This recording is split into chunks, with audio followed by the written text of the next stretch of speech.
sem mais delongas, vamos passar para o Guilherme Ferreira. Sim. Querido amigo, já agradeço assim, esse convite que você aceitou, de estar com a gente aqui também. Guilherme tem vários investimentos aí também no campo dos estudos, particularmente aí de sistema prisional e das travestis, né? Então, assim, vou deixar o Guilherme também falar à vontade, porque a gente tem muito... Não sei se a gente vai dar para conversar muito depois, mas pelo menos a gente está esquentando os tamborins, né? Vamos lá, Guilherme. Boa noite, pessoal. Obrigado, querido. Obrigado pelo convite. Queria dizer que, para mim, também é uma alegria estar nesse espaço com o Nelson. O Nelson foi responsável por toda a mudança que eu fiz para Portugal, porque a gente se conheceu e foi a partir daí que eu conheci o nosso orientador Pedro. Então, muito legal a nossa troca anterior. Eu vou apresentar também alguns slides aqui.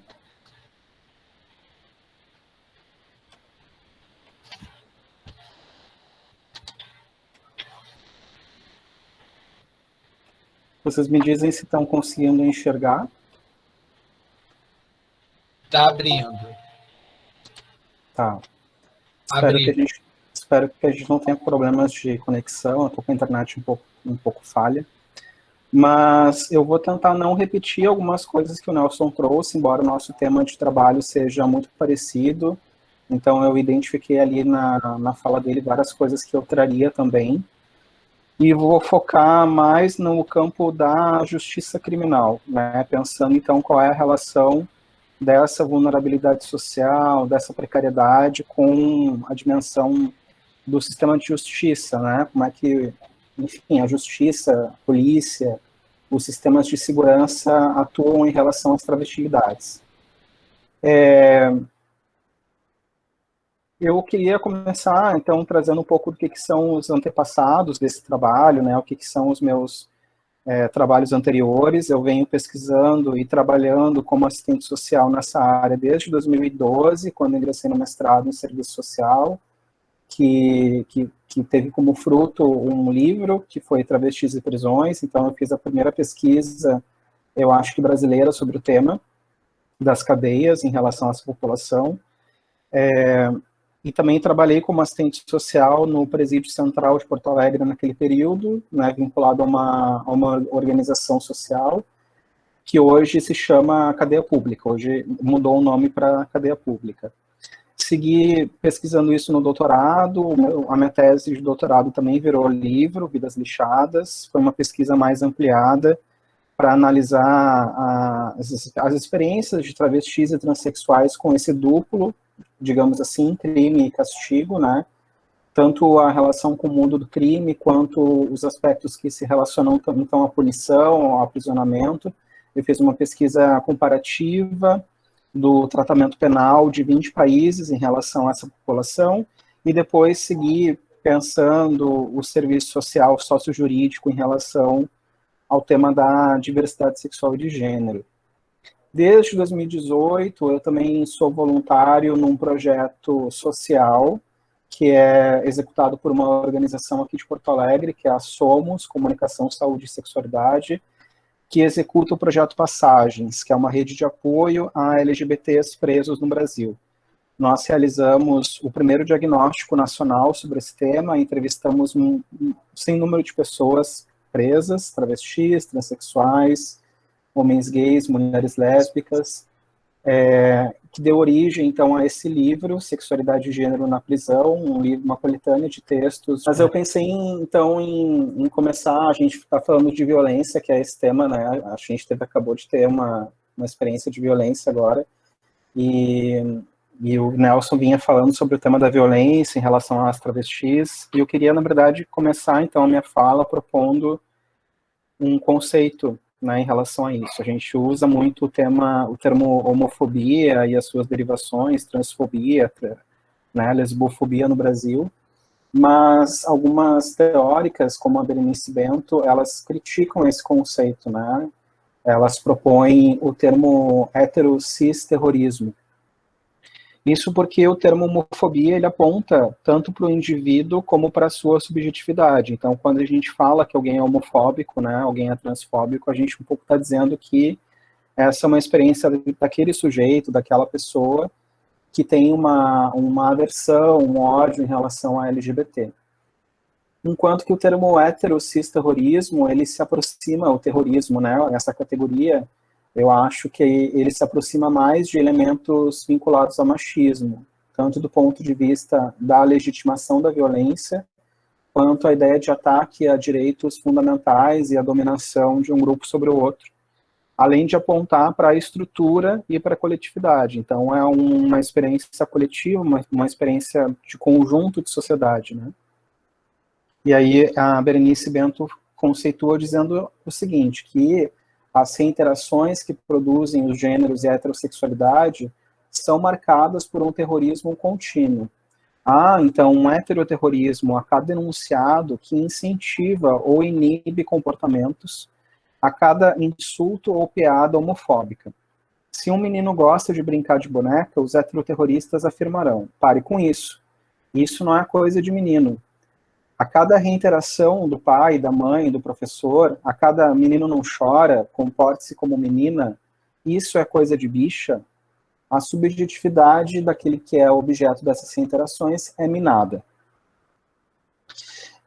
Eu pego emprestado esse conceito, então, para pensar o tema da violência no Brasil em relação à população travesti e transexual, dizendo, né, que apesar de a gente não ter dados públicos nacionais sobre o tema, a gente tem vários observatórios, inclusive esse que o Nelson citou, que apontam o Brasil como sendo o país campeão, né, no ranking de assassinato de pessoas trans. Em segundo lugar, o México, com quase 1/3 do número de mortes. Então, realmente é uma situação muito agravada aqui no país. A ANTRA, que é a Associação Nacional de Pessoas Trans, ela vem monitorando esses dados e vem apontando esse crescimento que o Nelson já tinha dito também, né, em relação às mortes de pessoas trans no Brasil. E aí eu vou mesclar um pouco as minhas narrativas aqui, as minhas análises teóricas com narrativas de pessoas que eu entrevistei. Eu estava falando antes, né, da invasão, que eu fiz várias investigações nesse campo das prisões com pessoas trans, travestis, privadas de liberdade, ou que já passaram por interditos penais, por processos de perseguição policial, detenção em cadeia, detenção em delegacia de polícia. E aí eu vou pedir licença para vocês para a gente, né, trazer as narrativas das pessoas que experimentaram esse fenômeno. Uma delas me diz, em relação aos crimes e às causas dos assassinatos, o que acontece em relação às travestis, principalmente, é um misto de desejo e preconceito. Então, existe o desejo e também existe a negação do sexo. E uma parte considerável desses crimes vem disso, vem do próprio, são mortas, agredidas e mortas pelo próprio cliente, ou por algum problema em relação a alguma coisa envolvendo o programa, ou, sei lá, pela maneira como o homem não consegue lidar com o seu desejo. Então essa é uma das causas importantes. Claro que fazer a prostituição de rua é expor a pessoa a estar numa situação vulnerável, mas a gente, ao mesmo tempo, não tem notícia de mulheres cisgênero, profissionais do sexo, ou mesmo homens mixês, que trabalham na rua, sendo assassinados com a mesma proporção que as travestis são. Então existe a vulnerabilidade de estar na rua, mas existe também um preconceito muito grande que torna diferente de outras pessoas que também são profissionais do sexo. Esse processo de violência e até de incriminação, né, de tornar alguns comportamentos criminosos, no Brasil, ele vem sendo constituído no que a gente chama de direito penal subterrâneo.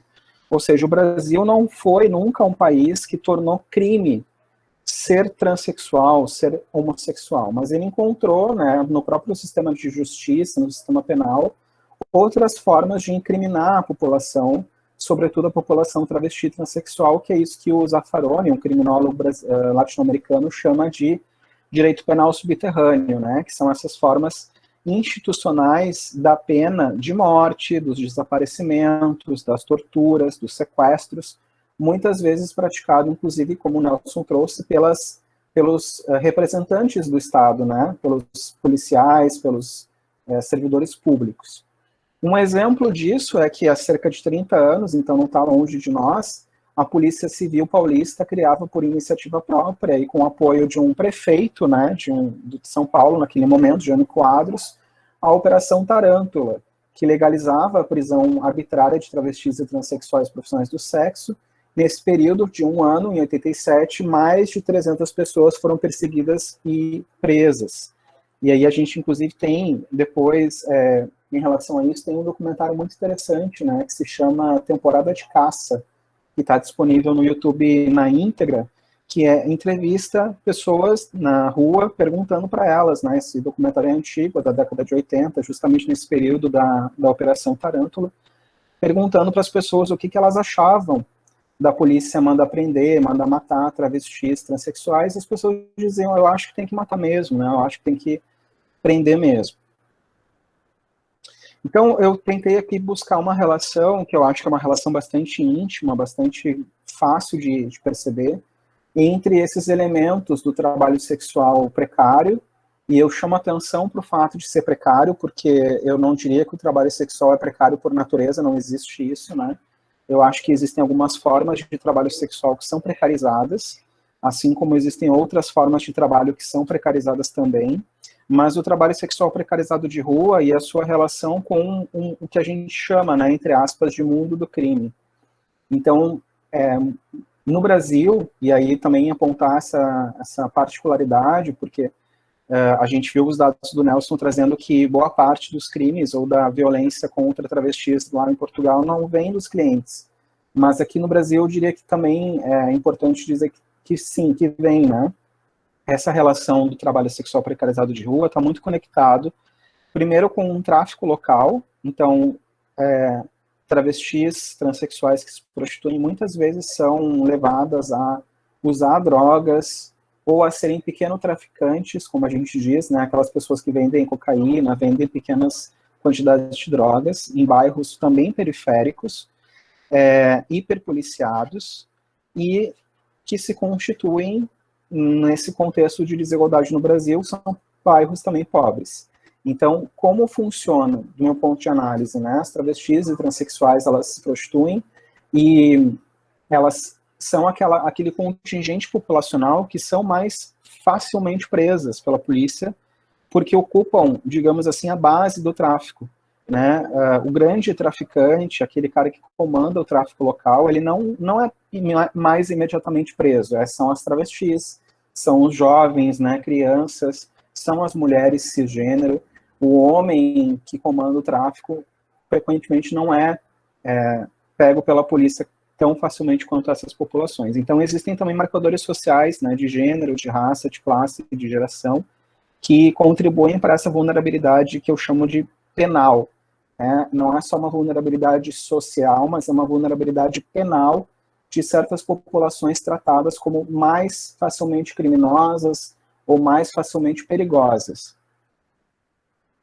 Aqui um outro desenho que eu fiz para entender também que mesmo nessa geografia dos bairros periféricos existem diferenças, né, entre aquelas ruas que têm maior visibilidade, têm mais claridade, mais policiamento cidadão, digamos assim, são ocupados por mulheres cisgênero, frequentemente brancas, com maior acesso educacional, e na medida em que as ruas também vão ficando mais precarizadas, com menos acesso à luz, menos acesso a serviços, essa população prostituta, trabalhadora sexual, também a gente percebe que existem marcadores sociais que se diferenciam, vão sendo aquelas travestis mais pobres, muitas vezes negras, e vivendo na rua e usando drogas, né? Isso de acordo com as narrativas que eu coletei nas investigações. E aí eu acho que também é legal a gente recuperar um pouco da história da violência policial penal no Brasil. A gente tem aí alguns anos de Código Penal brasileiro, por exemplo, que estabelece, né, algumas condutas como condutas potencialmente criminosas. Tem um livro do Viveiro de Castro, da década de 30, que ele traz esse fragmento que eu acho muito interessante, né? O Viveiro de Castro foi um jurista que escreveu sobre... o livro dele se chama Atentados ao Pudor. Então, ele escreveu sobre vários tipos de crimes que eram considerados atentado ao pudor. E muitas vezes, então, a travesti, a mulher transexual que se vestia, né, do gênero que ele que é a da pessoa, que ela se identifica era tratado como se vestir com uma roupa do gênero diferente do sexo. Como se a pessoa estivesse se disfarçando, como se a pessoa estivesse atentando ao pudor. E aí um dos trechos do livro diz, um desses frescos, como eram eles conhecidos na gíria popular, tornou-se célebre pelo nome de panela de bronze. Vestia-se admiravelmente de mulher a ponto de enganar os mais perspicazes. Então a ideia de transexual, travesti, como uma enganação, uma ficção do gênero. Após a década de 30, foi nomeado o Leonídio Ribeiro como diretor do Instituto de Identificação da Polícia Civil do Distrito Federal, que deu seguimento prático a esses estudos que na Europa já haviam, estudos criminólogos que tentavam conectar a relação entre sexualidade desviante, digamos assim, sexualidade e gênero dissidentes com práticas criminosas. Um pouco da perspectiva lombrosiana, né? A ideia de que o crime, o criminoso, tem um elemento biológico ou natural que justifica o crime. Até a década de 40, com a criação do Código Penal, ainda vigente, o travestismo em público constituía crime.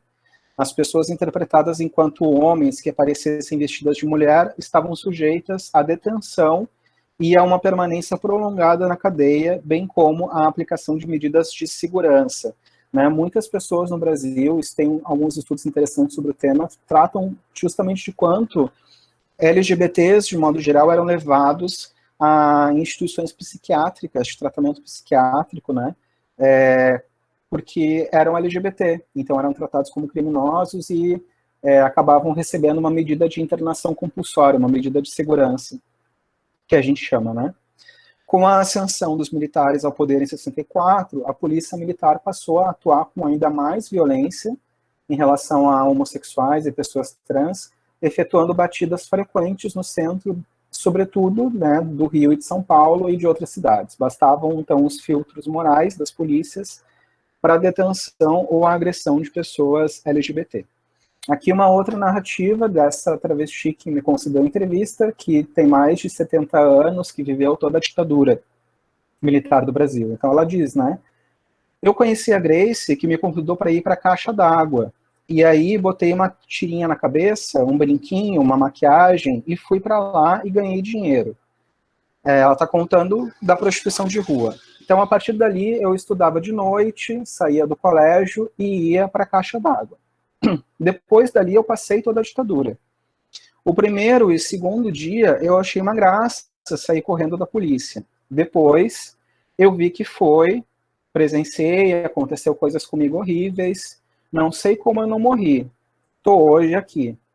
Tanto no Brasil inteiro. E aqui até dentro da água, daquelas coisas que tem dentro. Tem ainda. Existe a caixa d'água na Avenida Independência.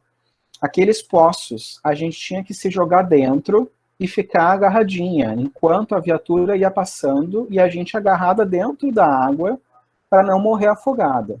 Aí depois, quando eles iam embora, a gente saía. A gente saía dali de dentro e tinha que ir embora porque estava toda molhada. Então elas ficavam submersas num poço, presas, agarradas numa caixa d'água para não se afogar, enquanto a polícia passava para elas não serem detidas. A gente se jogava ali para não ficar uma semana presa, porque senão o camburão pegava a gente e, além de tomar um laço, né, de apanhar, ia para a 8ª delegacia. A 8ª delegacia era na Avenida Protásio Alves. Todas que passaram lá eram só para as travestis e prostitutas. Porque naquela época tinha o termo de vadiagem, tinha a polícia dos costumes e as delegacias pegavam. Tu tinha que, depois das 10 horas da noite, tu tinha que andar com a tua carteira de trabalho. Não é como agora, que a gente usa a carteira de identidade. Antes era a carteira de trabalho assinada. Se tu não trabalhava, se eles te pegassem até em outro lugar que não fosse nos pontos de prostituição, tu ia presa. E se tu assinasse pela 3ª vez o termo de vadiagem, tu ia ser processada e ia direto para a cadeia, para o presídio central. A brigada era ruim, mas a polícia civil era muito pior. Extorsão de dinheiro, eles extorquiam dinheiro, tinha uns que às vezes a gente até achava bom pagar para nos avisar quando ia ter batida para a gente ir embora antes. Eles pegavam uma turma pegavam uma vela pequenininha, uma vela comum dessas, acendiam a vela e enfiavam na bunda da travesti, e ela tinha que caminhar de 4. Eu não vou ler tudo, assim, né, mas só para vocês terem a noção da violência que a imagem que eu tinha falado em relação ao documentário Temporada de Caça. Eu sempre pensava que estava fazendo uma coisa errada. Quando a gente ia presa, a gente nem questionava muitas vezes. Praticamente todas as noites eles iam atrás das travestis. E outra coisa, a polícia civil era mais rígida que a polícia militar. A polícia militar abordava muitas vezes no sentido de terem relações sexuais com a população de travestis. A polícia civil não. Ela recolhia e dava-lhe pau. E eu achava normal, achava que era uma coisa que as travestis daquela época, elas se cortavam, elas se mutilavam, muitas delas tinham corte aqui no pescoço, nos braços, eu nunca tive coragem. Quando eu via elas fazendo isso, quando a gente ia para o paredão, a polícia chegava, todo mundo na parede e levava. E a maioria das travestis geralmente carregava uma garrafa. Não era uma garrafa de plástico, era de vidro. E elas se mutilavam para não ir presa. Naquela época, ou tu ia por costume ou pela vadiagem. Eu vi eles fazerem horrores com as minhas amigas. Eu vi eles fazerem uma menina prostituta abortar na minha frente. E eu achava super interessante. Achava que era uma coisa normal, a polícia bater, a polícia prender. Fazia parte da minha vida. Eu achava que era isso. Que viado tinha que apanhar, travesti tinha que apanhar, que a gente que estava errado. E a gente ia fazer uma reclamação onde? Nem sabia o que eram direitos humanos. Nem sabia, nem se falava sobre isso. Mataram uma travesti, aparecia no jornal. Naquela época existia o Jornal do Comércio, o Jornal Folha da Tarde, Correio do Povo. Então, muitas notícias a gente conseguia ler. Mataram um travesti, nem falavam travesti. Mataram um homem vestido de mulher. As colocações eram assim. E eu achava que a sociedade, que nós estávamos erradas. É muito interessante pensar, né, que essas narrativas elas podem ser um pouco uma contraprova histórica de todo o processo social que cola, né, a identidade travesti, a noção de crime, isso que o Nelson também trouxe antes, né, o quanto essas palavras nos jornais, nas reportagens, são conectadas, são coladas ao crime, né, pessoas ou que mataram, ou que roubaram, ou que foram presas. Então, não é, a gente aqui no Brasil tem um pouco esse senso comum, inclusive, né, de que travesti é uma pessoa que arma barraco, que fala alto, que anda com uma gilete embaixo da língua, e a gente não se dá conta que isso tem uma história social, né? Que isso foi criado como estereótipo em relação a essa população, que ainda permanece como se fosse verdadeiro, quando na verdade não é verdadeiro, não é natural, né? É uma coisa social, construída socialmente. Então, para tratar da questão das prisões, do como essa relação entre a prostituição, o trabalho sexual, viver em periferia, viver em bairros periféricos, ter experiências de classe social popular, como o Nelson trouxe também, tudo isso está conectado a uma possibilidade de estar na prisão em algum momento da sua vida. Prisão aqui eu trato de todos os tipos de instituições prisionais, desde as penitenciárias até, enfim, colônias agrícolas, casas de albergado, centro de observação, hospital de custódia, cadeia pública.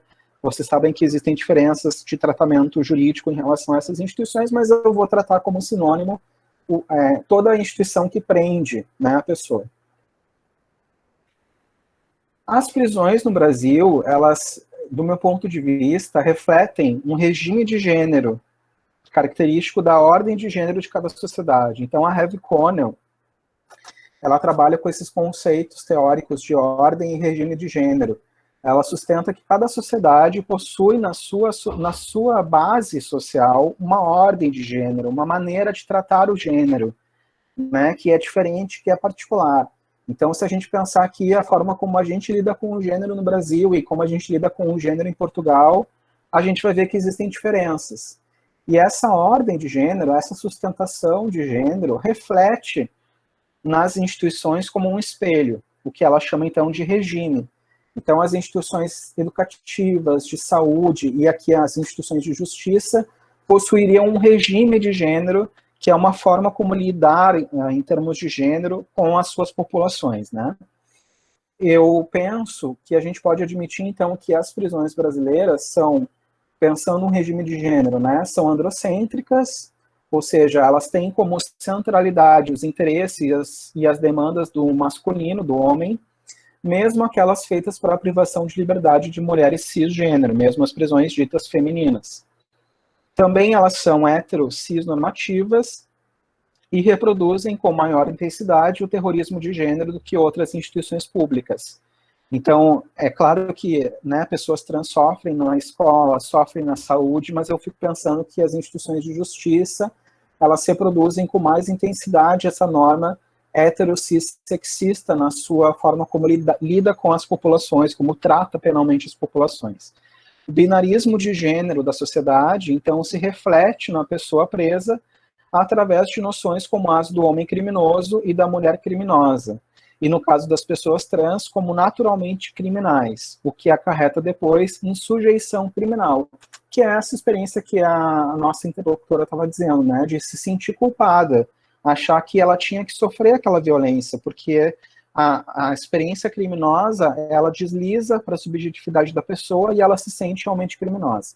Mas se a gente fizer um exercício bem simples e jogar no YouTube, né, a palavra travesti, polícia, a gente vai encontrar uma série de vídeos chocosos, de reportagens, né, jornalistas entrevistando travesti em porta de cadeia ou presa, fazendo piada com isso, assim, o quanto essa noção de travestilidade criminal, ela é uma imagem, uma personagem que é comédia para os meios de comunicação, para o jornalismo policial no Brasil, né? Então, um pouco produz essa noção também de sujeição criminal, de que a pessoa não tem o que fazer, ela é criminosa, né? É isso que as instituições prisionais querem que a pessoa ache. Eu também gostaria de falar um pouco das experiências globais, ou seja, daquilo que nos une também em relação ao tratamento penal dessa população em outros lugares no Brasil, no mundo. Então, de um modo geral, eu pude identificar em 20 países do Ocidente, né, que presos e presas frequentemente são obrigados a usarem roupas e terem corte de cabelo de acordo com a ideia de sexo, né, entre aspas, tem atribuições específicas de acordo com o gênero, então uma divisão do trabalho em relação ao tráfico de drogas, ocupação no tráfico de drogas, e dependendo do gênero ou da orientação sexual que possuem, podem ser forçadas a casamentos ou estupradas. Podem ser impedidas de trabalhar ou de estudar e têm demandas particularizadas de saúde, na maioria das vezes não atendidas ou mal atendidas. Aqui essa imagem da Verônica Bolina, que ficou muito conhecida no Brasil pela experiência de violência policial que ela teve, né, quando foi detida. Eu vou passar rapidamente por esses slides, mas só, então eles são, na verdade, sínteses do tratamento penal no mundo em relação à população travesti e transexual desses 20 países que eu consegui pesquisar do Ocidente. Eu chamo atenção para o Ocidente, porque, na verdade, quando eu fiz a pesquisa de doutoramento, que foi essa análise documental, eu tive dificuldade de ter acesso a reportagens ou a estudos de outras línguas que não fossem a espanhola, a portuguesa e a inglesa, né? Então, também tive dificuldade de encontrar documentos, de encontrar investigações, de encontrar documentos legais em países do Oriente Médio, da Oceania, enfim, de outros lugares que não fossem a América Latina, a América do Norte e a Europa, né? A Europa, sobretudo latina, digamos assim, a parte sul da Europa. Então, evidentemente, os estudos as sínteses que eu trago aqui são desses países que compõem a América Latina, a América do Norte e a Europa do Sul. Em termos da dimensão das leis, então, o que eu encontrei aqui, de modo geral, tratam as pessoas trans frequentemente pelo nome que consta no registro civil, não atentando para o uso do nome social, e em 7 dos 20 países é permitido o uso de vestimentas femininas. A harmonização, não, né, só existia na Austrália e no Canadá. Somente em 3 países dos 20 há criminalização evidente de pessoas LGBT, mas há uma hiperpoliciamento, consequentemente aprisionamento pelos modos e condições de vida como eu estava trazendo. Também percebi que há uma perseguição estatal, né, então foram encontradas informações de perseguição estatal direta ou indireta. As mulheres trans ou travestis são presas em penitenciárias masculinas enquanto regra, isso em todos os lugares no mundo que eu encontrei dados, então elas nunca são imediatamente presas em presídios femininos. Isso, na verdade, é um movimento que elas têm que fazer judicial para poder ser transferida, né? Foram encontradas informações sobre cela, ala ou pavilhões específicos para alocar mulheres trans e travestis privadas de liberdade em presídios masculinos somente em 5 países. Há casos excepcionais também de alocação de homens gays e maridos de travestis em 2 casos. E na metade dos casos, há mulheres transexuais e travestis que são presas também junto a outras populações vulneráveis, como, por exemplo, os homens que cometeram crime sexual, ou pessoas vivendo com HIV/AIDS, ou pessoas com sofrimento psíquico, que é uma forma também da instituição prisional gestar, né, essas populações difíceis, assim, digamos, entre aspas, para a instituição. Então coloca todo mundo junto numa ala e deixa as pessoas lá se resolverem por si mesmas, sem atendimento do Estado, né. A narrativa de experiência com a violência é geral, especialmente relacionada à violência policial e de outros presos, de ordem física, psicológica, sexual. Em 3 países, a gente identificou práticas de trocar homens gays, travestis, mulheres trans de presídio ou de cela como forma de punição, né? Então, um agente policial pega a pessoa e troca ela de prisão porque ele quer punir a pessoa, ou então porque a pessoa não aceitou fazer sexo, né? Não aceitou se sujeitar sexualmente ao agente policial e ela foi trocada de prisão como punição. Frequentemente há também, por outro lado, casamentos, relacionamentos conjugais entre as pessoas que estão presas. Aqui no Brasil é bem comum isso, né? O casamento entre travestis e outros homens, ou entre homens gays, enfim. Essas conjugalidades. No Brasil, desde 2009, a gente tem instituições carcerárias criando espaços específicos para essa população, que nós chamamos de alas para LGBT, alas ou galerias. As primeiras experiências foram em Minas Gerais, em 2009, seguida de Mato Grosso, em 2011, Rio Grande do Sul, em 2012, Paraíba, em 2013, Pernambuco, em 2014, e o Ceará, em 2015. E, na verdade, há hoje um documento do Infopen, que é o informe, né, o relatório de dados penitenciários do governo federal, que informa que há, na verdade, mais de 100 unidades prisionais com alas, celas ou galerias para essa população, sendo que nós teríamos aí, isso seria então quase 10% de todo o conjunto de instituições prisionais existentes no país.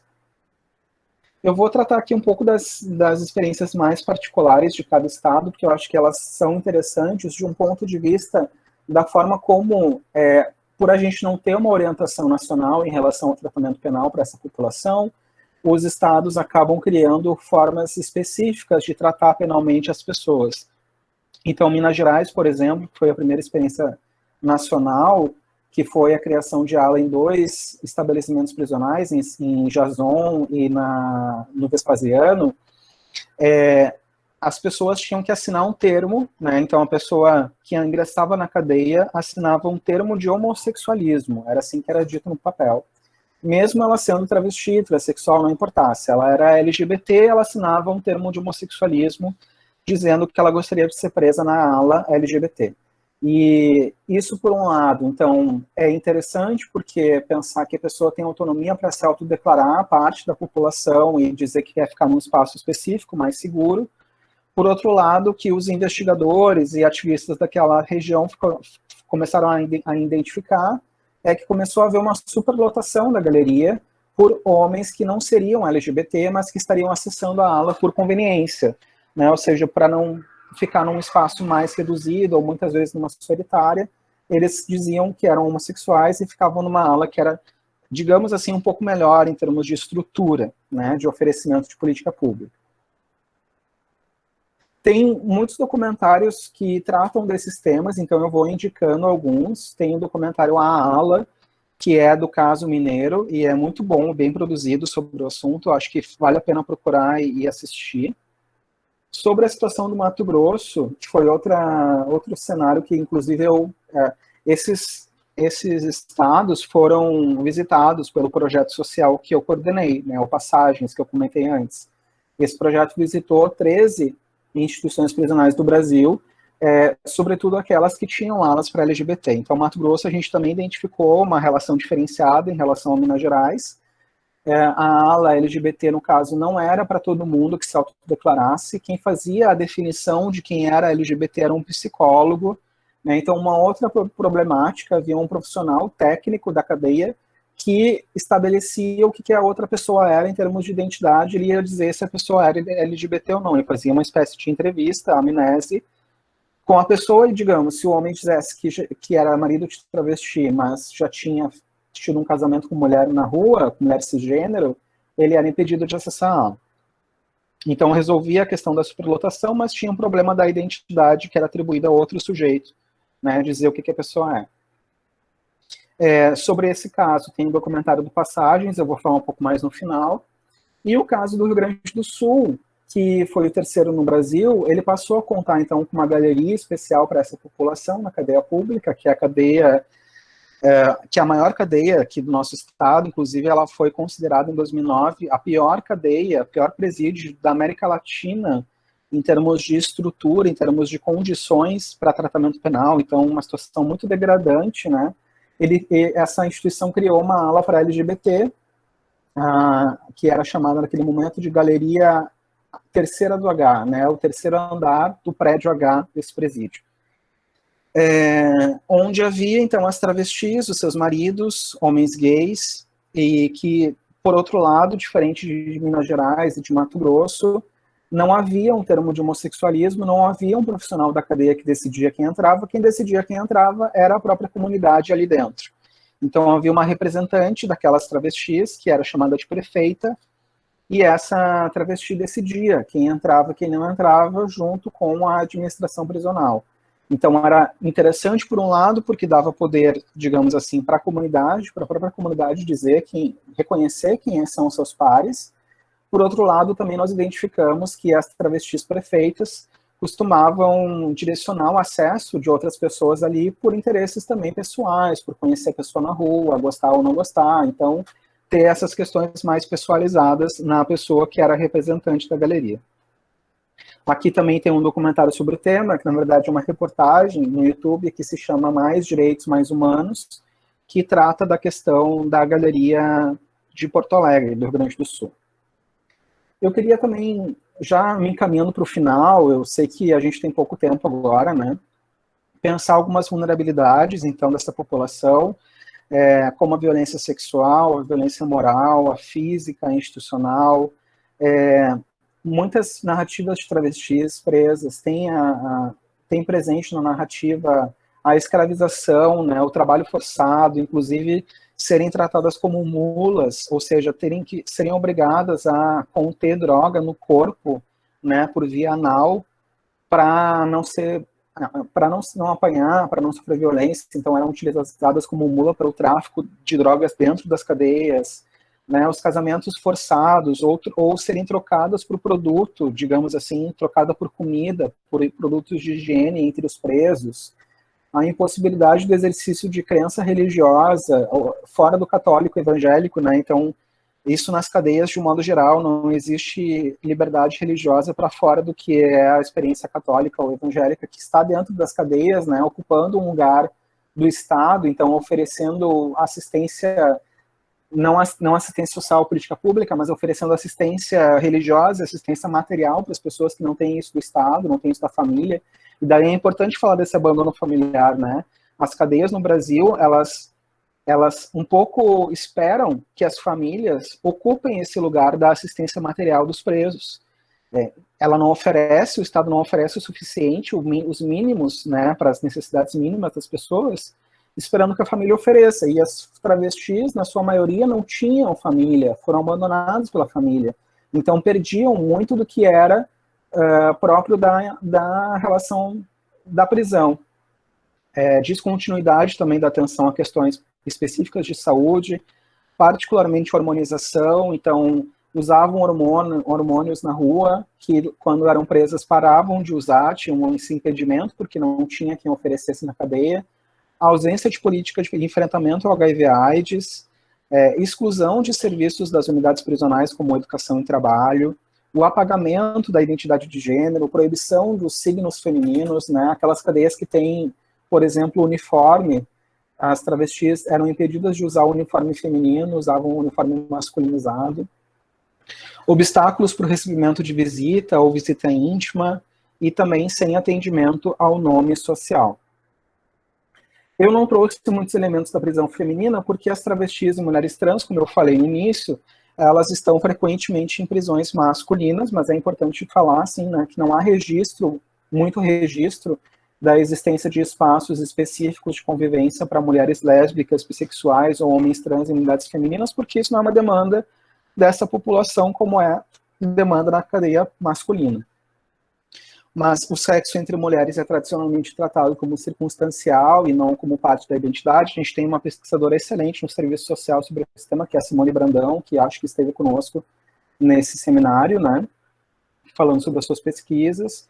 Os homens trans são tradicionalmente encarcerados em unidades femininas como medida de proteção, há abusos sexuais e, de acordo com a nossa experiência, preferem essa solução. Embora menos frequentes, acho que é interessante falar que há relatos de violência contra mulheres lésbicas, bissexuais ou mulheres que fazem sexo com outras mulheres, especialmente no que se refere à violência institucional.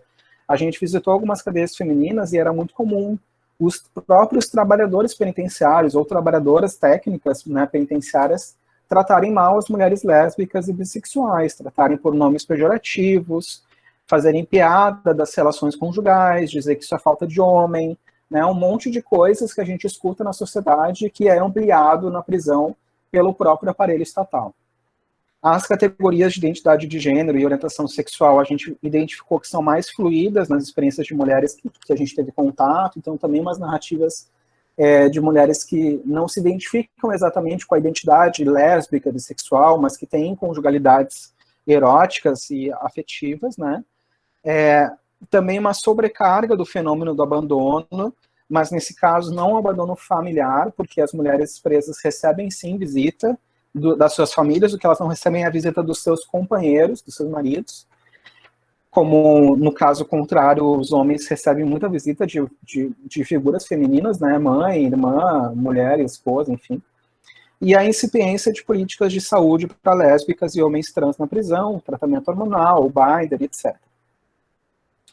Aqui só para fechar, então, eu trouxe algumas orientações nacionais em relação ao tema, como o Manual sobre Reclusos com Necessidades Especiais de 2009, da UNADC, e a gente teve um relatório recentemente lançado pelo governo federal, por esse governo que está aí, né, do Ministério da Mulher, Família e Direitos Humanos, que é o relatório LGBT nas prisões do Brasil, o diagnóstico dos procedimentos institucionais e experiência de encarceramento, que, na verdade, do nosso ponto de vista, e agora eu falo como ativista, tem uma série de inconsistência de dados, né, tanto quantitativos quanto qualitativos, não contesta, não tem uma análise política do encarceramento em massa no Brasil, nem tece nenhuma crítica à falta de política pública do governo federal, claro, que é um relatório feito pelo governo, né, sugere que lésbicas e homens trans não seriam vulneráveis à violência em cadeia, o que para nós é um equívoco muito grande, não esclarece ou nem dimensiona o encaminhamento de denúncia de maus tratos e tortura, então é um documento bastante rico em narrativas, né, de pessoas LGBT encarceradas, especialmente travestis, que não fez nada de encaminhar essas narrativas de denúncia de violência para os órgãos de defesa e promoção dos direitos humanos. Então, o que, na verdade, nos faz pensar, assim, enquanto isso é um problema não só político, mas ético, assim, né, do ponto de vista de fazer um trabalho com a população e não devolver para a população o que elas estão dizendo em termos de violência para o aparelho do Estado que oferece proteção em direitos humanos ou os órgãos de prevenção e combate à tortura. E também uma ausência de resoluções a serem sugeridas à autoridade federal no assunto.